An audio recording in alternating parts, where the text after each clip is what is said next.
Bendito seja. Pode ser mais forte pela quantidade de pessoas. Fala. Bendito seja. Bendito seja. Aquele que vem em nome do Senhor. Você diga graças a Deus. Graças a Deus. Graças a Deus. Irmãos, boa noite, paz do Senhor, amém? Amém. Como é bom poder retornar a essa casa. Ô, glória! É bom poder estar com vocês. E eu estou muito feliz de poder pregar mais uma vez nessa igreja. Igreja que eu tenho nutrido um carinho, porque é uma igreja que ama a palavra de Deus. É muito bom poder ministrar para vocês. Todas as vezes que o Senhor me permitiu estar aqui, sempre os olhos sempre atentos em mim, ouvindo a mensagem. Então, nós que somos ministros do Evangelho, nós que temos a preocupação de não somente pregar, mas ensinar, nós ficamos felizes com isso. Então, é um prazer poder atender esse convite que foi feito para que nós pudéssemos estar aqui 2 semanas depois da minha última vinda aqui. E eu quero louvar a Deus por essa oportunidade. Quero louvar a Deus por cada um jovem, pela vida dos jovens aqui dessa igreja, pelo tema, que é um tema oportuno. Vocês vão entender o porquê, porque eu vou pregar no tema e mostrar a importância desse tema, para que vocês encarnem esse tema para a vida de vocês, porque tanto eu como os jovens e toda a igreja aqui, nesse lugar, precisa se compreender como uma urgência para esse tema. Então, que o Senhor possa nos trazer despertamento, e edificar as nossas vidas e nos encher com o seu Espírito, para que possamos, capacitados por Ele, cumprirmos a nossa missão para a glória de Deus. Não é assim que nós louvamos? Somente para a glória, não é isso? Somente para a glória dele. Então, Deus abençoe toda a juventude. Júnior, obrigado, irmão, obrigado. Cleiton, Cauane. É sempre um prazer atender o convite de vocês, precisando e eu podendo estar, vai ser um prazer, viu? Pastor Marcelo, um abraço aos intercessores, obreiros, aos conselheiros dos jovens, aos jovens, a todos. Deus abençoe, amém? Atos capítulo 2. Atos capítulo 2. Aleluia. Atos capítulo 2, versículo de número 37.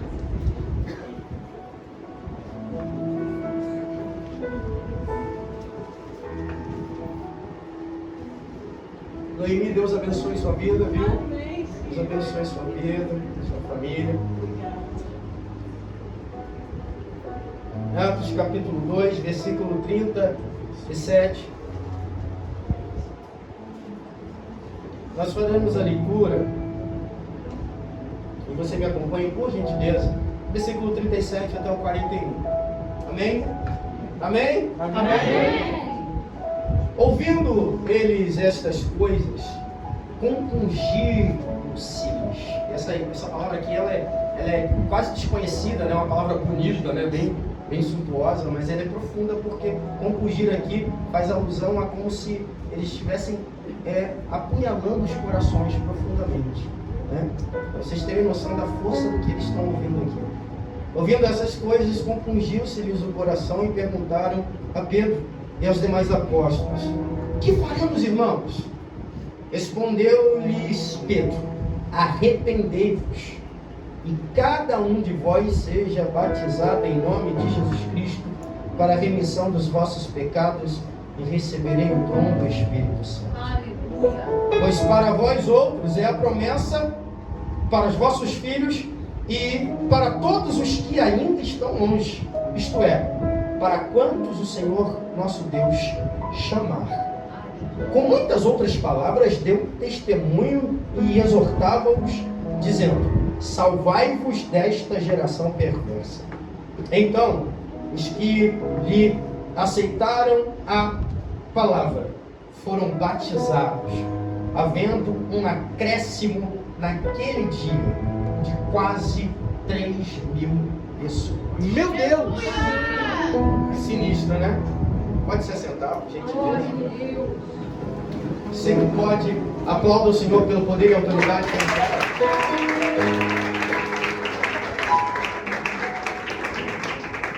Queridos, talvez estejamos diante do único livro histórico do Novo Testamento. Livro histórico que vai, nos seus 28 capítulos, tratar ou resumir de maneira profunda ainda assim 3 décadas das quais a sociedade do mundo antigo vai ser impactada profundamente. Esse impacto que vai ocorrer entre 33 depois de Cristo até 64 depois de Cristo vai abalar todas as estruturas sociais do grande Império Romano. Não existe nenhuma estrutura, seja ela política ou religiosa, ou da política até religiosa, que não sofreu o impacto da propagação do cristianismo abordado em Atos dos Apóstolos. É importante nós ressaltarmos que esse impacto ele vai começar a ser gerado por aproximadamente 12 homens e algumas mulheres. Glória a Deus. Não foram muitas pessoas a princípio que Deus usou do poder do Espírito Santo para impactar a sociedade daquele tempo. Mas aqueles e aquelas que se encontraram nessa brecha e procurando e buscando e encontrando e vivendo essa promessa, foram usados tremendamente. Nós temos tudo isso relatado para nós nos 28 capítulos do livro histórico de Atos dos Apóstolos. É um histórico porque também vai falar sobre a história daquilo que nos fundamenta, que é a fé cristã.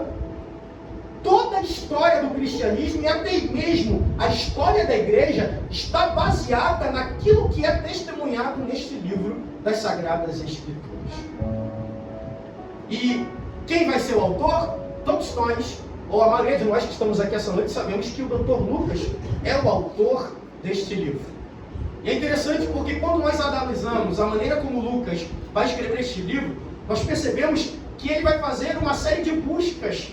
E através dessas buscas, por intermédio de testemunhas, essas testemunhas vão relatar os feitos e acontecidos naquele período para que ele anote e escreva aproximadamente 2 tratados. O primeiro tratado, o seu Evangelho. O segundo tratado, Atos dos Apóstolos. Stephen, Lucas, ou o Evangelho de Lucas, e Atos dos Apóstolos foi escrito pela mesma pessoa? Sim. Isso é interessante. Por quê? Porque se nós compararmos e colocarmos lado a lado o capítulo 1 do Evangelho de Lucas e o capítulo 2, nós vamos perceber que há uma preocupação de Lucas no Evangelho em falar daquilo que Jesus veio fazer e ensinar, e ele vai dizer isso, porque ele está escrevendo esse tratado para um homem chamado Teófilo, e ele vai dizer que o que ele escreveu para mostrar as coisas que foram testemunhadas acerca de um Cristo que pregou e ensinava. De maneira que quando nós compararmos o capítulo 1 de Lucas com o capítulo 1 de Atos, nós vamos perceber que em Atos dos Apóstolos Lucas visa estender essa pregação e o ensino de Jesus, mostrando que esse Cristo que pregou e ensinou, ele morreu, ressuscitou e agora ele está ensinando aos seus discípulos, como Cristo ressurreto. E esse ensinamento não para na sua ascensão, porque ele vai ascender aos céus, mas vai pedir para que os discípulos fiquem em Jerusalém, até que do alto eles sejam revestidos de poder.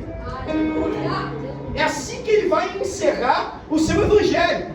E quando nós iniciamos o capítulo 1 de Atos, nós vamos ver Lucas dizendo para esse Teófilo, que assim como foi contado no primeiro tratado, esse Cristo se apresentou vivo, com provas infalíveis, falando coisas durante aproximadamente 40 dias sobre o reino de Deus. Meu Deus! Cristo começa o seu ministério falando, ou chamando o povo ao arrependimento.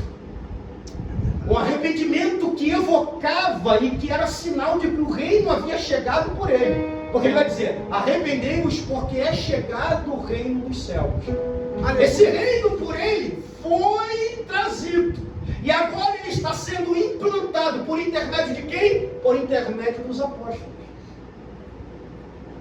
De maneira que quando ele começa a ensinar, ele vai dizer, fiquem aonde eu falei para que vocês ficassem e para que vocês aguardassem a promessa do Pai que de mim ouviste.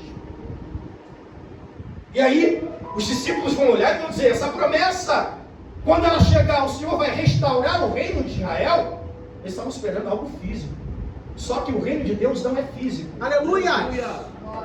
A ponto de Cristo dizer, olha, não sabe, não compete a vocês saberem o dia nem a hora, ou as estações que o próprio Pai designou como Criador de todas as coisas. Vocês não podem agendar o que está para vir. Porque não é vocês que vão fazer ou gerar. Ele vai ser enviado para que vocês continuem potencializando a implantação desse reino. Mas recebereis poder do Espírito Santo, quando ele descer sobre vós.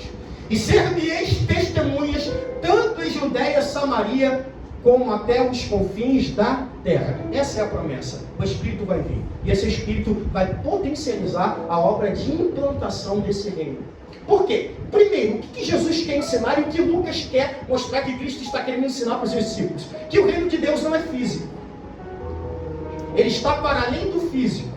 É verdade. Ele é uma realidade espiritual e poderosa que visa salvar o pecador através do governo de Deus e do senhorio de Cristo que é estabelecido.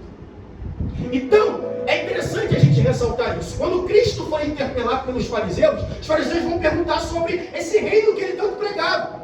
E aí Cristo vai dizer para eles, olha, o reino não pode ser dito, está aqui ou vai ali. Porque o reino está dentro de vocês. Vocês conseguem entender isso, irmãos? Vocês conseguem entender não a gravidade, como também a profundidade de que esse reino está dentro de nós? De que faz parte da missão de cada um de nós como igreja carregarmos um reino, e não somente um reino, mas um Senhor desse reino dentro de nós. Você consegue entender isso? Eu vou aprofundar ainda mais isso, porque Cristo, quando orou, ele vai se apropriar e vai ressignificar uma oração escatológica que era feita nas sinagogas daquele tempo, que era o Cádiz. E quando pegar o Cádiz que redefinir, ele em aramaico vai dizer, quando vocês orarem, dizem, Pai nosso, que estás no céu, santificado seja o teu nome, venha o teu reino. Aleluia! E seja feita a tua vontade na terra, como é no céu. Você consegue entender isso aqui? Que Cristo está fazendo uma comparação daquilo que existe no céu. E nessa comparação, através de uma petição da manifestação do reino, ele está querendo que os discípulos entendam que são centelhas da eternidade que vão ser aplicadas na vida e a partir das vidas que evocarem esse reino. De maneira que se o reino for implantado pelo senhorio de Cristo e o governo de Deus, o que há no céu se verá na terra. Aleluia! Ausência de fome, ausência de sede, ausência de miséria, porque Cristo se apresentou como tudo isso. Ele disse, eu sou o pão vivo que desceu do céu, eu sou a água da vida, eu sou a videira verdadeira, eu sou o caminho, a verdade e a vida. Então falar sobre o reino de Deus é abordar uma realidade muito mais profunda do que simplesmente nos arrependermos a um espaço físico. E que isso vai dizer, olha, não tem como vocês tentarem compreender o reino como algo físico, porque ele é espiritual. É o próprio Deus governando nas nossas vidas e através das nossas vidas, aonde nós pisarmos as plantas dos nossos pés. E eu quero, na introdução dessa mensagem, pedir para que você levante a sua mão, para que você receba essa palavra, e a partir dessa palavra, evoque o senhorio de Cristo na sua vida, e através do senhorio de Cristo na sua vida, a autoridade para entender e aplicar essa verdade, de que onde a igreja tem um representante, não é terra no céu, é céu na terra. As realidades do reino de Deus devem ser aplicadas. Espíritos imundos têm que se submeter ao Filho de Deus. Doenças têm que se submeter à vontade de Deus. Se Deus quiser curar, Ele vai curar. Mas se Ele não curar, aquela vida vai ser salva e transformada na eternidade. Se Deus quiser libertar, Ele vai libertar. Se Ele quiser salvar, Ele vai salvar. Nós oramos aqui para que Deus libertasse uma vida. A ministra de louvor ministrou aqui sobre a autoridade que nós devemos evocar, para que Deus haja no meio de uma juventude que até ontem estava cultuando aos homens, mas aonde existe uma igreja que entende a autoridade que foi a ela confiada, não é o reino do diabo que prevalece, é o reino de Deus pelo poder do Espírito na vida da igreja.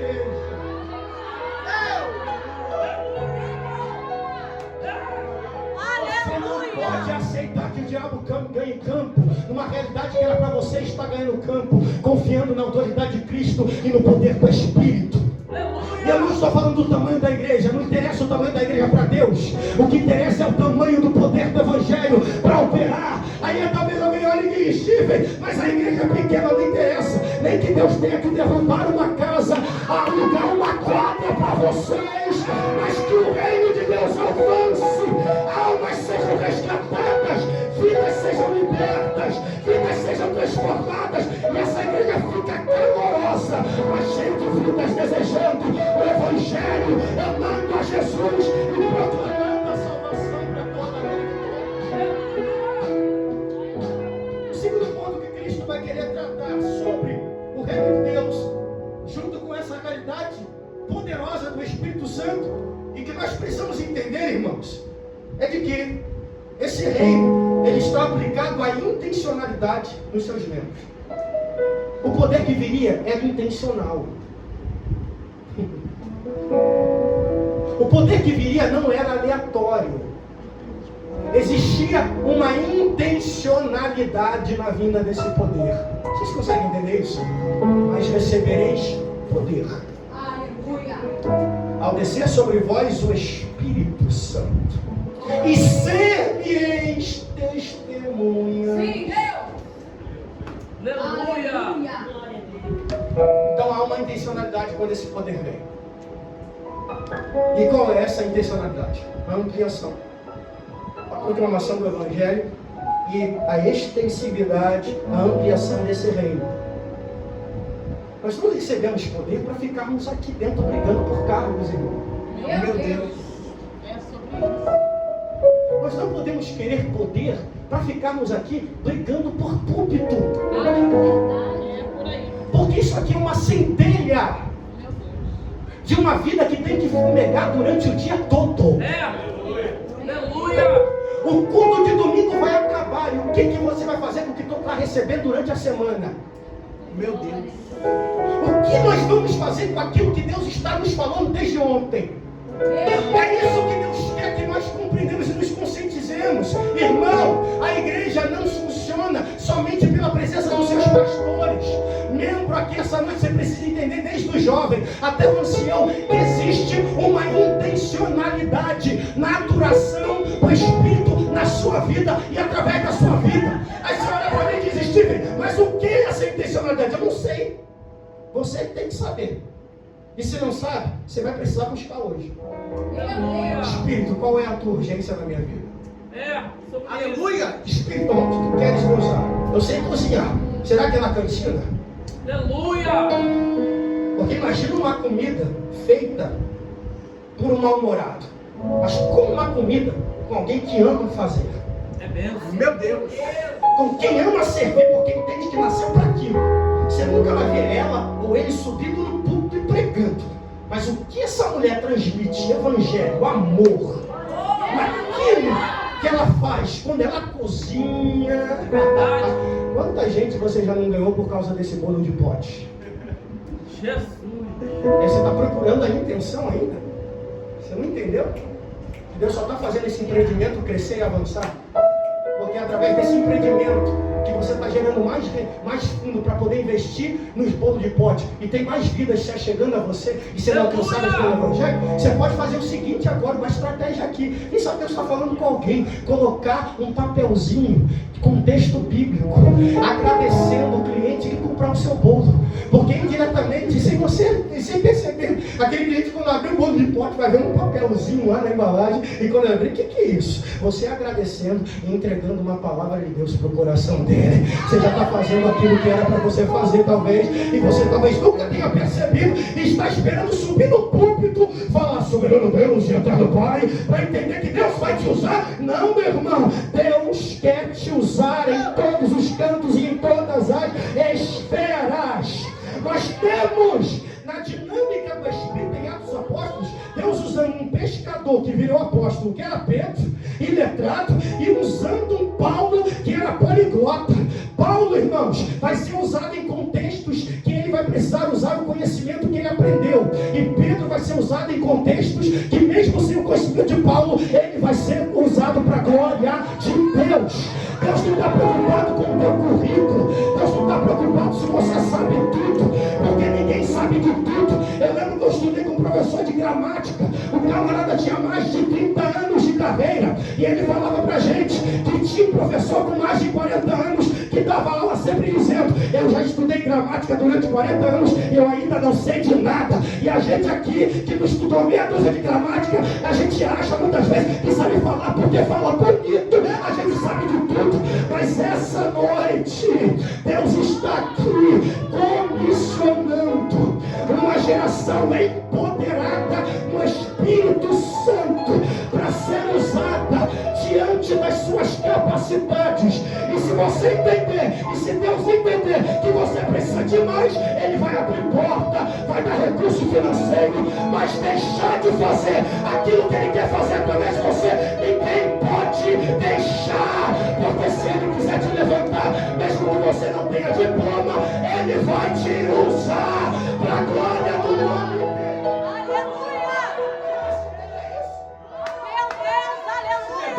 Esse negócio, isso é briga de gente que não entendeu o evangelho ainda.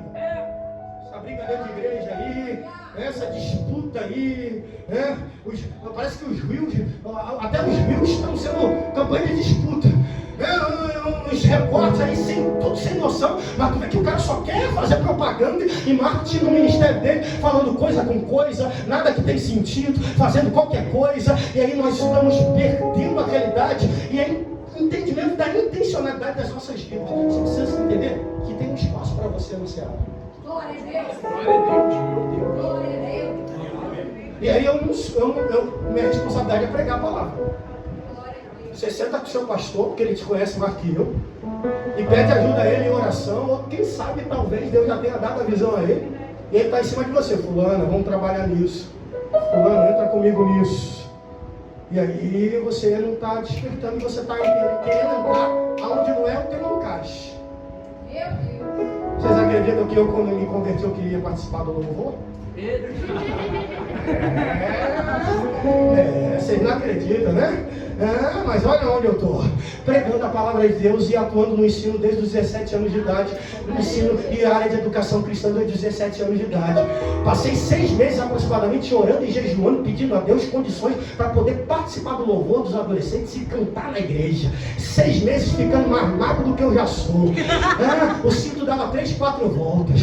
E quando eu ia no estudo de café amargo, discípulo de oração com a minha mãe, porque eu precisava que Deus me orientasse, Deus sempre levantava uma irmã dizendo: eu te vejo de terno e gravata com a mala na mão e entrando no pássaro de ferro. Você lembra disso, né? Eu te vejo, e eu lembro que eu olhava assim para a Bíblia, eu não conseguia entender. Irmão, eu sou amante de leitura, eu comecei a ler precocemente, eu comecei a estudar, me aprofundar em livros precocemente, mas sabe o que é você ficar irado de você abrir esse livro e não entender uma vírgula e um tio? E eu dentro do quarto uma vez sendo perseguido pelo meu pai perseguindo minha mãe, porque eu tinha me convertido e eu não tinha uma adolescência muito boa com meu pai. Então quando eu me converti, parece que isso se intensificou, que o diabo se aproveitava disso para tentar me afligir, me tirar da bênção. E eu conflitado, eu entrei dentro do meu quarto orando, chorando, falando: Deus, eu acho que eu vou desistir, porque eu não estou aguentando. Eu peço para louvar, o Senhor diz que eu não vou louvar, que eu vou pregar, mas eu consigo ler os meus livros ali no quarto, os meus gibis, tudo, mas eu não consigo entender isso. Como é que o Senhor está falando uma coisa que eu não consigo desempenhar? Eu não consigo entender. E eu ajoelhado, fazendo devocional, clamando, chorando e reclamando com Deus e questionando. Um louvor estava sendo lançado pela 93 FM, e era um louvor da Fernanda Brum que chama Quero Me Apaixonar Outra Vez, Quero Me Desesperar Outra Vez. E aí quando aquele louvor entrou no meu coração, eu comecei a chorar. Quando eu comecei a chorar, eu vi que a Bíblia estava aberta. Quando a Bíblia se abriu, eu olhei e tinha um versículo de Jó, capítulo 12, versículo 11, dizendo: não, ponto de exclamação, com Deus está a sabedoria, Ele tem conselho e entendimento. O que eu sei hoje, 90% não foi seminário teológico e nem curso acadêmico que me ensinou, foi o poder da palavra e da confirmação de Deus na minha vida. E aí você esperando uma porta se abrir para você entender que Deus já pode começar a te usar a partir do que você tem. Se coloque disponível essa noite, abre o teu coração para Cristo. Cristo, usar a tua vida no poder do Espírito Santo. É isso. É isso. Você precisa entender. Aí a pessoa está. Aí, não, irmão. Deus quer te usar do jeito que você está aí. Com a ferramenta que você tem. Se ele achar que você vai precisar de uma ferramenta melhor, ele vai enviar o recurso. Mas faz com o que você tem. Sim, Deus. Porque você não é um esquenta-banco aqui. Você é uma carta de Deus para que o mundo leia e o nome de Deus seja glorificado. É na intercessão? Você gosta muito de orar? Quem sabe a intercessão? Você gosta muito de pregar? Quem sabe a pregação e ensino? Não interessa. O que interessa é você entender que Deus tem uma missão e uma urgência através de você. Para a gente correr, porque eu não tenho tempo. Existem aqui nesse texto que nós lemos aproximadamente 4 perspectivas. Ou seja, quando nós lemos o capítulo 2 de Atos, que é após a ascensão, após essa promessa, que os discípulos vão receber essa promessa. Quando eles receberem essa promessa, eles vão ficar orando, orar unanimemente. Nós vamos ter a separação de um outro discípulo, ou seja, eles vão continuar a obra. Enquanto a promessa não chega, nós vamos continuar orando e fazendo a obra. Vamos separar Matias, vamos continuar orando para que o Senhor envie a sua promessa. Da ascensão até o Pentecostes foram 10 dias. 10 dias de intervalo, 10 dias de ato, 10 dias de diferença. Quando do 40º dia em que Cristo for assunto, chegar no 50º dia, o texto vai dizer, no capítulo 2, que todos estavam reunidos no mesmo lugar. Quando? Qual dia? Qual hora? Qual momento? Ao cumprir-se o dia de Pentecostes. Existem aproximadamente 4 perspectivas do dia de Pentecostes que nós podemos encontrar de maneira geral nesse texto, para a gente poder entrar na mensagem, eu entregar o microfone e nós irmos embora. Primeiro, é de que o Pentecostes é o ato final antes da segunda vinda de Cristo. Ou seja, o Pentecostes é o ato final antes da segunda vinda de Cristo. Steven, o que você disse? Porque o Pentecostes, ele não pode ser repetido. Ele aconteceu para que nós pudéssemos entender que o Espírito desceu com capacitação, com poder, para que nós dessemos continuidade à propagação do Evangelho e da segunda vinda de Cristo. Então o Espírito, através da igreja, anuncia a segunda vinda de Cristo, anuncia que Jesus Cristo voltará, anuncia que Cristo veio para salvar o homem dos seus pecados e de que Ele voltará. Segunda perspectiva sobre o dia de Pentecostes. Vocês estão comigo? Digam amém. Amém. Vocês estão conseguindo entender o pregador? Vocês estão comigo? Amém? A igreja está comigo? Amém? Glória a Deus. Posso continuar? Diga amém. Amém. Segundo, ferramenta para os apóstolos. O Pentecostes nos mostra uma outra perspectiva. Que perspectiva é essa? Da ferramenta para os apóstolos. Pentecoste trouxe aos apóstolos a ferramenta de que precisavam para exercer o seu papel especial. Cristo havia designado como suas testemunhas primárias e autorizadas e prometido o Espírito Santo para lhes ensinar e lhes fazer lembrar dos seus ensinos. Vocês precisam entender isso. Que quando Cristo diz, Ele vos fará lembrar tudo que eu tenho dito, não é lembrar você da prova que você vai fazer do concurso público. Até porque, se você limitar isso, você vai estar deturpando. Isso não quer dizer que pela sabedoria de Deus, você não possa lembrar. Deus te capacita. Mas o texto quer dizer isso. Eu vou fazer com que pelo Espírito vocês sejam lembrados de tudo aquilo que eu estou ensinando e que vocês devem aplicar. Ou seja, o Espírito seria o poder para potencializar eles como ferramenta naquilo que eles iriam desempenhar. Porque sem o Espírito, essa igreja vira um espaço físico. Meu Deus. É verdade. Porque sem o Espírito, eu viro um mero pregador e transmissor de informações vazias. Porque sem o Espírito, eu viro um mero ministro de louvor, um mero cantor. Somente. Porque sem o Espírito, o que eu faço não alcança a finalidade, o seu fim principal, que é transformar a vida daquele que é impactado por aquilo que é extraído de mim no poder do Espírito. Eu volto a dizer, nós somos uma urgência para esse tempo. Aleluia. O filósofo Lucilena Galvão, ela vai dizer o seguinte, ela vai dizer falando sobre vocação, e usando vocação dentro de uma perspectiva filosófica, ela é legal porque ela traz vocação no sentido latino. E o sentido latino da palavra vocação é vocatio, que é o mesmo que uma voz que evoca dentro de nós. E ela vai dizer que esse termo vocatio, na história da humanidade, pelos filósofos, visava fazer com que eles questionassem: por que nós estamos aqui? Porque todos nós somos únicos do mundo, irmão. Você não vai ver outro Stephen. Meu Deus. Como eu? Vá, com essa barba desse tamanho, parecendo um membro do Estado Islâmico? Não. Um judeu de Éden. Você não vai ver outro Cleiton. Júnior, como Júnior, não tem outro. Lindo. Lindo, né? É. Quem pode dizer, parou. Pra ele. Cada um de nós somos um nesse mundo. Aleluia! E você precisa questionar isso. Se eu sou único no mundo, isso não deve te gerar orgulho. Isso deve te fazer questionar: por que eu estou aqui? Meu Deus, aleluia! Aleluia. Por que você está aqui? Porque há uma missão através de você. Irmão, se até o filósofo, que em muitos momentos questiona a existência de Deus, tentou compreender a sua missão, por que nós, enquanto igreja, estamos batendo a cabeça, se desde o início, desde Gênesis, nós entendemos para que fomos criados? Aleluia. Por que nós estamos fora do sentido, brigando entre nós, por espaço, por reconhecimento, por fama, quando a nossa finalidade não está sendo cumprida?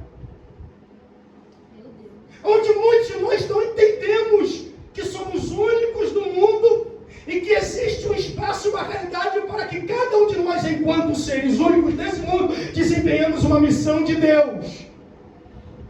Ou que existem locais que é o Cleiton que vai ir. Meu Deus. Ele não vai ser o Steve. Aleluia! Existem empresas que você, microempreendedor, ou microempreendedora, ou que está começando no ramo do empreendedorismo, que só Deus vai desempenhar através de você. Eu preciso entender que Deus não te colocou lá e não quer te colocar lá para encher o teu bolso de dinheiro somente. Mas é para que através da sua vida, o Macedônio, gritando, passa para o outro lado, seja visto, para que ele receba o evangelho da salvação. Glória a Deus, aleluia. A gente precisa entender isso. Há uma dinâmica do Espírito através das nossas vidas.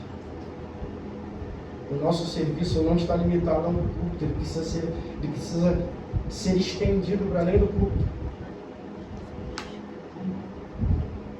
Ministério é serviço, mas o mundo é o palco ou a extensão do pátio do nosso ministério. Glória a Deus. Isso não quer dizer que todo lugar você vai chegar falando em línguas estranhas, dizendo as línguas do Senhor. Não é isso. Mas de que existe uma sabedoria do Espírito pelo seu poder e pelo poder que em você opera, para que através dele, aonde você estiver, e na sensibilidade dele, você consiga enxergar a finalidade e por que você está entrando ali. Aleluia. Aleluia. Vocês acham que eu queria entrar para a área de humanas? Não. Minha vida foi praticamente toda em exatas, embora eu sempre gostasse de humano. Eu nunca tive problema com nenhum tipo de matéria. Sempre gostei de tudo. Só que a minha ideia era exatas. Só que não consegui concluir minha área de mecânica, nem mecânica industrial. Tudo trancou, fechou. Foi o período em que eu mais me dediquei à leitura das Escrituras. Fui para dentro de uma classe de escola dominical, comecei a ensinar, os portos começaram a abrir, eu comecei a pregar aqui, pregar ali, pregar aqui, pregar ali, pregar aqui, pregar ali, comecei a estudar mais história, me voltar mais para uma área de perspectiva social da própria igreja e da vida das pessoas, comecei a ajudar em trabalhos sociais, comecei a visitar trabalhos sociais, comecei a enxergar o mundo de uma outra maneira com as lentes do Evangelho. E aí quando eu fui olhar, eu falei, meu Deus, fui para um caminho totalmente diferente que eu jamais esperava. Aí então você não entendeu porque uma porta se fechou e você está nesse caminho aí agora. E aí você precisa entender que da mesma forma que o Espírito de Jesus virou para Paulo e Silas e disse, eu não quero vocês na Mísia, nem na Bitínia, mas eu quero que vocês durmam, porque eu vou dar um sonho para vocês, vou mostrar o Macedônio. Deus, pela dinâmica do Espírito através das nossas vidas, tem uma urgência conosco em um determinado lugar, geografia ou situação que Ele nos coloca. Os lugares que você vai ir, talvez nenhum outro ministro de louvor vai ir. Os lugares que eu vou entrar, talvez o Cleiton não vai entrar. Isso não deve me fazer sentir melhor do que ele. Isso deve me fazer glorificar a Deus. Porque são lugares em que eu jamais poderia entrar se não fosse pelo Espírito de Deus para entrar. Você consegue entender isso, meu irmão? Eu lembro de uma época em que os pais tinham medo de seus filhos fazerem faculdade. Eu lembro que eu preguei em uma igreja e eu falei sobre a criação, eu preguei Gênesis 1, um pastor, um ancião da igreja, um senhor de idade, presbítero, chegou para mim no final do culto e virou: Stephen, eu fiquei tão maravilhado te ouvindo pregando, meu filho tinha que te ouvir. Eu falei: seu filho não estava aqui, né? Aí o senhor está falando isso, ele não, meu filho está afastado. Ele passou para a faculdade de física, começou a estudar, hoje é especialidade em física, em cosmologia, e virou a cabeça e eu me arrependi de ter deixado ele para a faculdade. E eu dentro de mim pensando, eu falei: meu Deus, por que ele não pensou em ter preparado o filho dele para a faculdade? Meu Deus, aleluia. Em ter ensinado ele no Evangelho, porque é isso que a Bíblia ensina. Ensina ao menino no caminho que deve. Porque a responsabilidade de salvar não é minha nem sua. Mas de ensinar enquanto pais, ensinar. Por quê? Porque nós temos visto um êxodo de muitos jovens vivendo aquela intensidade do Evangelho, mas um Evangelho raso. E aí, no meio disso, nós temos uma galera mais universitária, mais acadêmica, que por estar no academicismo se acham os sabedores e detentores de toda a sabedoria e do conhecimento da graça de Deus e da salvação, e de que podem opinar sobre tudo e sobre todas as coisas, e falar sobre tudo, e inclusive criticar a igreja. E aí quando você vai ver, são tudo filhos de crente. Tudo afastados.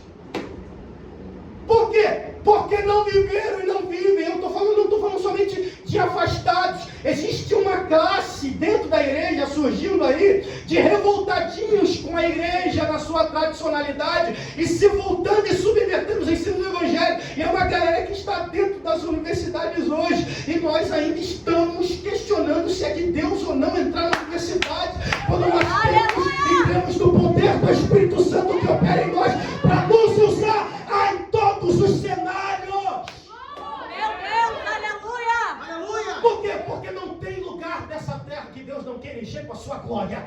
Verdade!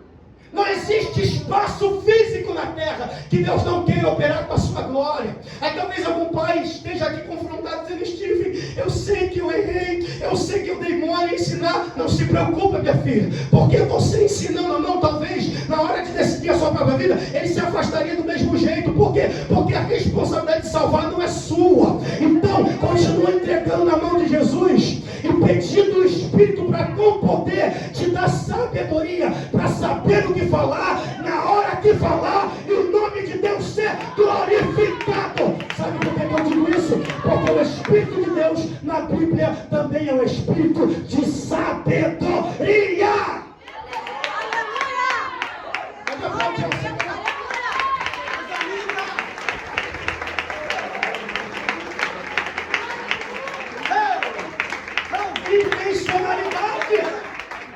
Intencionalidade. Eu conheço pessoalmente duas pregadoras que fizeram biologia para poder falar do Evangelho à luz da biologia. E aí nós estamos pegando o conhecimento que é de Deus. Ah, irmãos, eu sinto Deus aqui. Que Deus abra portas para a juventude aqui dessa igreja.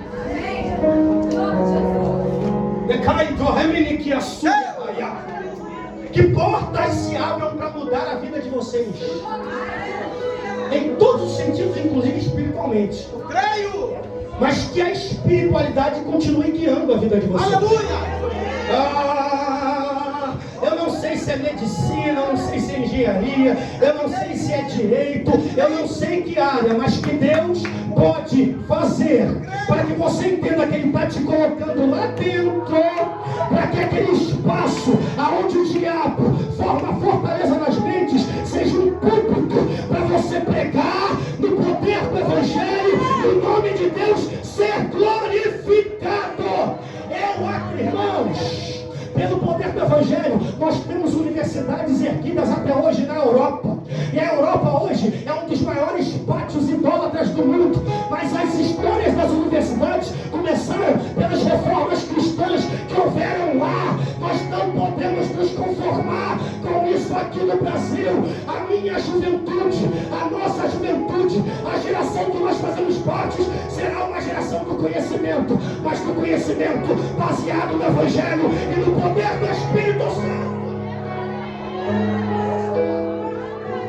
Se nós relativizar o conhecimento, de menosprezar o conhecimento, nós não podemos fazer isso. Pastor José Zerson, um dos meus principais conselheiros, falei com ele na época que eu estava conflitado, falando: pastor José, eu tinha uma intenção de fazer uma coisa, e aí eu acabei fazendo outra. E aí ele virou para mim e falou: Stephen, deixa eu te dizer uma coisa, você já concluiu o teu seminário teológico? Eu falei: não. Ele: mesmo que talvez você não precise, porque Deus já tem te capacitado. Entenda uma coisa: o conhecimento de Deus é a base de todo conhecimento. Então conheça a Deus, e os demais conhecimentos, eles vão fluir naturalmente. Essa noite, vamos mergulhar em Deus. Na imersão, a gente vai mergulhar. E mergulhando, Ele vai designar e nos direcionar. E aí, meu irmão, se for na direção do Espírito, é como uma folha. A gente não sabe para onde está indo, nem para onde vai. A gente vai continuar estudando, vai continuar fazendo, vai continuar cozinhando, continua lá ajudando a arrumar a igreja. Eu não sei, mas que Deus vai te dar uma direção. E você vai ser bênção para essa igreja. Você vai ser bênção para essa comunidade. Seja cozinhando, ou seja como alguém que gosta de arrumar a igreja. Não interessa, eu pregando aqui. O que importa é você entender que cada um fique no seu quadrado na vocação que foi chamado. E todos nós que estamos aqui, sem isenção de nenhum, fomos vocacionados. Olhe para quem está ao seu lado e diga para ele: você é uma urgência de Deus. Aleluia! Eu vivi um hiato de 2 anos na minha vida, no pior período da minha vida. Eu pensei que eu ia morrer. Uma crise de depressão, de ansiedade profundas. Vivendo bem, morando bem, mas uma crise profunda de depressão. Terrível. Uma solitude terrível.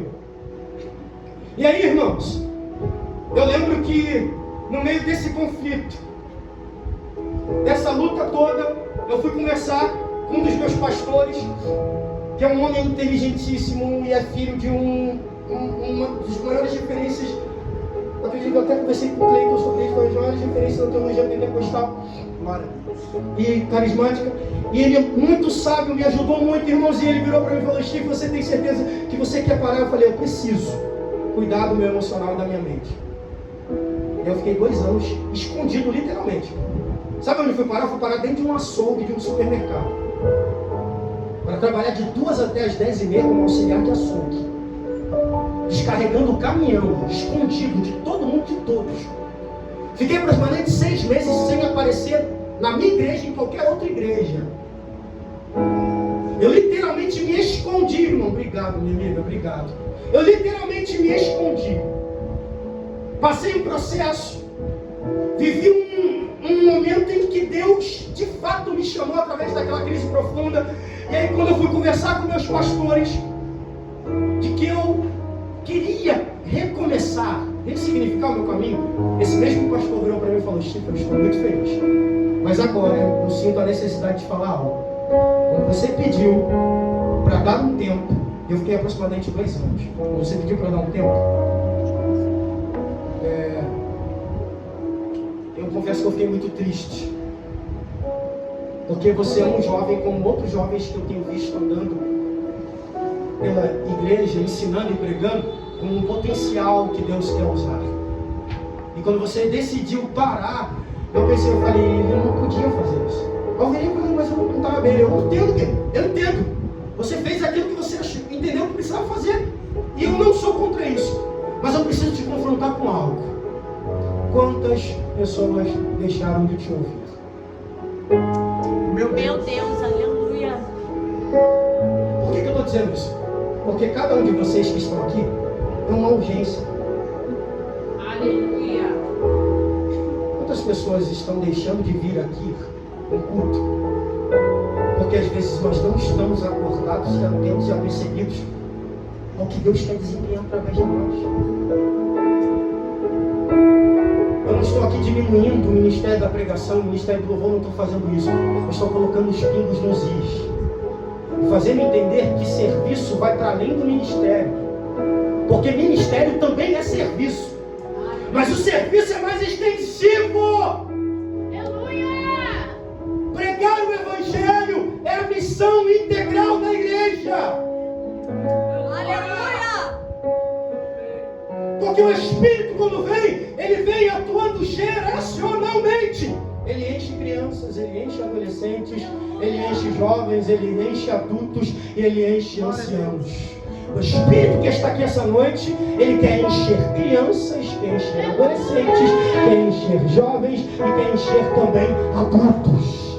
Eu vou repetir isso para que você entenda isso e não questione e não relativize e também não use desculpas para não fazer aquilo que Deus quer que você faça ou não entenda que existe uma missão através de você. Ele enche crianças, ele enche adolescentes, ele enche jovens, ele enche adultos e ele enche anciãos. Quem sabe você essa noite aqui é um ancião que está olhando para a sua estrutura biológica e dizendo: Stephen, eu não tenho pernas mais para evangelizar, meus joelhos doem, meus dedos doem, e eu, irmão, me perdoe, mas eu não quero saber da tua estrutura biológica, porque se Deus te chamou, nem que ele se apodere da tua estrutura biológica para que você faça o ID, ele vai fazer. E quem sabe, no meio desse percurso, em que você acreditar que Deus te chamou e ele te tomar, ele começa a renovar e revigorar as tuas estruturas físicas e te curar e transformar o teu corpo.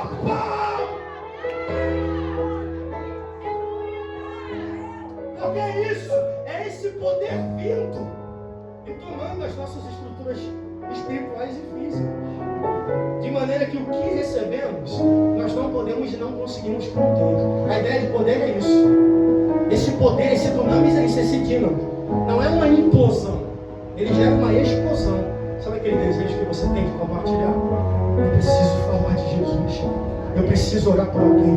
Quando você vê alguém depressivo, você já quer: não posso orar por você? É isso.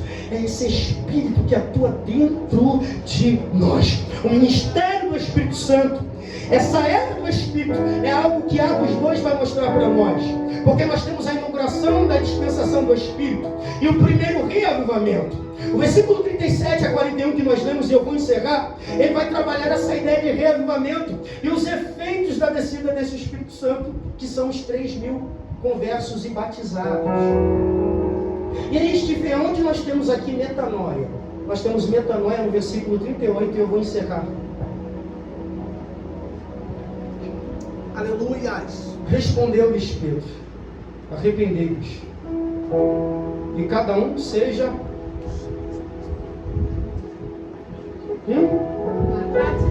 batizado em nome de Jesus Cristo para a remissão de vossos pecados, e recebereis o dom do Espírito. A palavra arrependimento, que é o mesmo que o grego metanoia, faz referência a no mínimo 3 realidades. Mas é interessante de observar que existem três observações que nós precisamos fazer. Primeiro, que Jesus vai falar sobre arrependimento, mas antes de Jesus, João Batista vai aparecer pregando arrependimento. Cristo, no seu primeiro sermão, prega arrependimento. E Pedro, no seu primeiro sermão, após a descida do Espírito, fala sobre o arrependimento. Por quê? Porque metanoia, arrependimento, é o tema central do Evangelho. Aleluia. Não existe conversão genuína sem metanoia, sem arrependimento. E o que é arrependimento? Reconhecimento do pecado. É Deus. Só pode reconhecer ou se arrepender aquele que reconhece, tem uma compreensão profunda dos próprios pecados. Você vai ver aqui, eles se compungiam dentro deles, eles se feriam. porque Pedro tinha acabado de pregar sobre Jesus, de que Jesus tinha sido crucificado por conta deles, e eles começaram a sentir o coração como pugir, ferir o coração. E aí nós muitas vezes somos preocupados em satisfazer a multidão que nos ouve, de que as pessoas riam, se divirtam nas nossas mensagens, quando na verdade as mensagens talvez que causem mais impacto são aquelas que nos confrontam e nos gerem tristeza conosco mesmo. Porque não adianta eu me alegrar e sair daqui sorrindo se eu não me entristeci pelo fato de Cristo ter ido para a cruz por conta dos meus pecados e receber esse Espírito na minha vida. Então arrependimento é uma consciência profunda de que os meus pecados me colocam enquanto inimigo de Deus, mas de que Cristo se entregou para me salvar e me transformar, e eu devo a minha vida para Ele. É como se eu estivesse dizendo: Deus, sem o Senhor me mataria, mas com o Senhor eu tenho vida. Sem o Senhor eu morreria, mas com o Senhor eu tenho vida.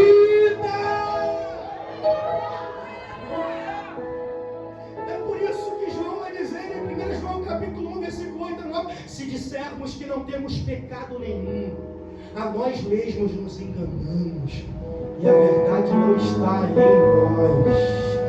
Se confessarmos os nossos pecados, Ele é fiel e justo para nos perdoar os pecados e nos purificar de toda injustiça. É por isso que arrependimento não é remorso, irmão. Porque quando eu me arrependo, eu reconheço profundamente o meu pecado. Quando eu sinto remorso, eu estou tendo mais medo do que Deus pode fazer,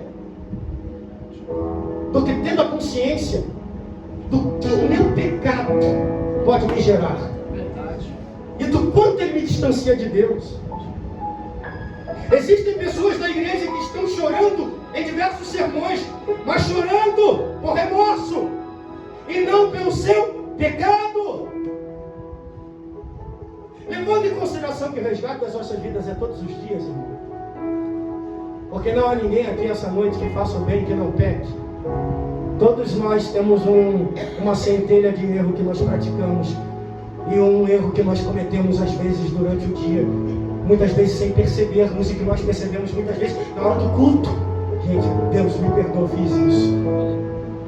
Ou até mesmo na hora. Nós somos pecadores, então nós carecemos todos os dias de reconhecermos o nosso pecado e falarmos: Deus, não tire de nós o teu Espírito. Cria em mim, Deus, um coração puro e renova um espírito inabalável. Metanoia é isso. É não chegar aqui com um Cristo lá no alto achando que é alguma coisa. Não é entrar aqui achando que é a última bolacha do pacote, se bem que a última bolacha do pacote agora ela vem mais quebrada do que antigamente. Né? Parece que os repositores estão irados com as taxas e com o emprego e com o assalariamento que eles estão recebendo, que eles estão jogando tudo, e aí você pega os biscoitos, já estão vindo tudo quebrado, né, irmão? Mas a última bolacha do pacote não é tão bonita assim. Mas tem gente que entra na igreja e acha que ela é melhor do que todo mundo. Já viu assim, gente? Não dá a paz do Senhor, não fala com ninguém, camarada chega, olha você de cima embaixo e para e fica olhando para o púlpito de cara feia, olhando e analisando quem prega, quem fala, quem canta, quem dirige o culto. Um pessoal mal amado, sem paz no coração, sem humildade do evangelho, sem generosidade pela graça. Mas Deus está perto do que tem coração quebrantado e contrito e reconhece que sem Ele não chega a lugar nenhum, não pode nada. Que se tem casa foi Ele quem deu, se pode se vestir foi Ele quem deu, se tem carro foi Ele quem deu, se tem dinheiro um pouquinho que tem foi Ele quem deu. Porque sem mim nada podeis fazer.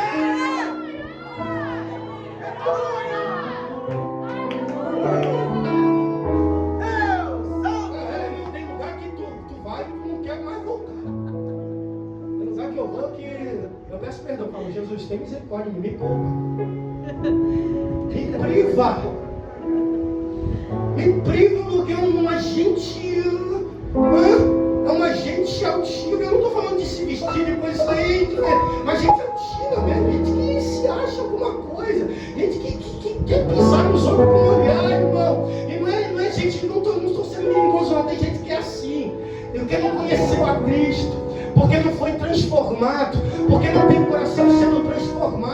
porque não tem uma vida transformada. Mas Deus, essa noite, quer nos dar um coração e uma vida mansa e humilde, porque Ele é manso e humilde de coração. E se não tem aqui alguém assim, que arrependa-se essa noite, assim como nós reconhecemos que sem Ele nós não somos nada. Ah, irmão, se não fosse Ele. Ah, se não fosse Ele. Ah, se não fosse Ele. Senhor, perdoa-nos dos nossos pecados. Será que você pode fechar os seus olhos? Já vou encerrar e fazer confissão dos seus pecados agora. Fala, Deus, eu tenho feito muito pouco ainda. Eu sei que eu posso fazer mais. E talvez você possa dizer isso debaixo de uma vida em que você talvez tenha um pecado de estimação que você ainda esteja cometendo, e você sabe que você está em falta. E essa noite Deus me trouxe aqui para confrontar você e dizer: se arrependa hoje. Se arrependa hoje. Convertei-vos a mim e eu me achegarei a vós, diz o Senhor. Segundo, a metanoia fala de mudança de coração e mente. Paulo vai dizer: e não vos conformeis com este mundo, mas transformáveis pela renovação do vosso entendimento. Mudança de mentalidade. Renovação de mente. Se eu não sigo o padrão do mundo, então a minha mente tem que ser contrária e contraditória àquilo que o mundo mentaliza. Porque é não se conformar pela renovação do vosso entendimento. Nós só podemos ser transformados se a nossa mente for transformada. Se a nossa mente for moldada por Deus e pela sua palavra. Se Deus não for aquele que molda a sua mentalidade, você vai continuar com uma mentalidade caída e refém dos seus próprias paixões e pecados. Você vai ser, não vai passar de um filho pródigo que achava que era maduro o suficiente para fazer o que queria. E a imaturidade ou sensação de maturidade vivida com irresponsabilidade fez daquele jovem quase um construtor de chiqueiro. Meu Deus. E tem gente virando construtor de chiqueiro porque quer fazer o que quer, porque não teve a mente renovada, porque não teve a mente transformada. Nós precisamos o que, Chico? A mente de Cristo. Paulo vai dizer: tende em vós os mesmos sentimentos que houve